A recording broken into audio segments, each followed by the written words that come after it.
Banjir setinggi 1 meter merendam sebuah perumahan di Desa Cibunar, Kecamatan Parung Panjang, Kabupaten Bogor pada hari Selasa 10 Agustus 2021. Banjir yang datang secara tiba-tiba ini menggenangi hampir seluruh blok yang ada di perumahan ini hingga membuat kondisi perumahan pun menjadi terendam oleh banjir.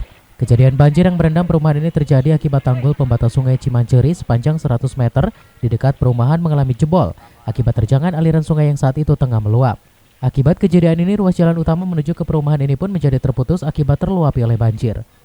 Kejadian banjir akibat jebolnya tanggul pembatas pada perumahan ini sebenarnya telah terjadi selama 5 kali berturut-turut dalam kurun waktu 1 tahun terakhir. Yang jelas kami dari warga Savana, Pak, kita sudah ngalamin hal seperti itu 5 kali, Pak. Cuma 5 kali itu ya setidaknya ada perhatian sedikit lah dari pemerintah daerah, Kabupaten Bogor. Karena apapun status kami adalah warga Kabupaten Bogor lah. Saya mohon diperhatikan terkait penanganan banjir ini, Pak, karena selama ini kita mandiri terkait penanggulangan banjir ini. Tadi dari pemerintah desa datang, alhamdulillah sudah ngasih kebutuhan pokok, tapi ya beras sama Indomie sama kopi tadi. Cuma yang kita butuhkan itu kan jangka pendek ya, Pak ya. Kita butuhkannya jangka panjang, Pak. Jangka panjang itu ya setidaknya infrastruktur kami diperhatikan, karena kita di bantaran sungai, ya mohon kalau bisa dikeruklah sungainya, gimana caranya agar kejadian seperti ini nggak terulang lagi, Pak.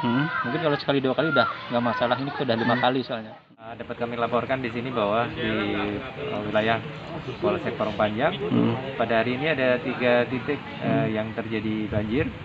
Yang satu yang di sini di Savana, yang kedua di Dago, kemudian yang ketiga di Gintong Cilecit. Dari ketiga wilayah itu di sini adalah yang paling banyak warga yang menjadi korban banjir.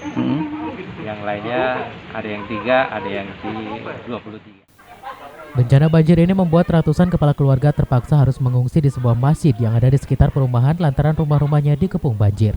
Dari Parung Panjang, Kabupaten Bogor, Iwan Setiawan melaporkan.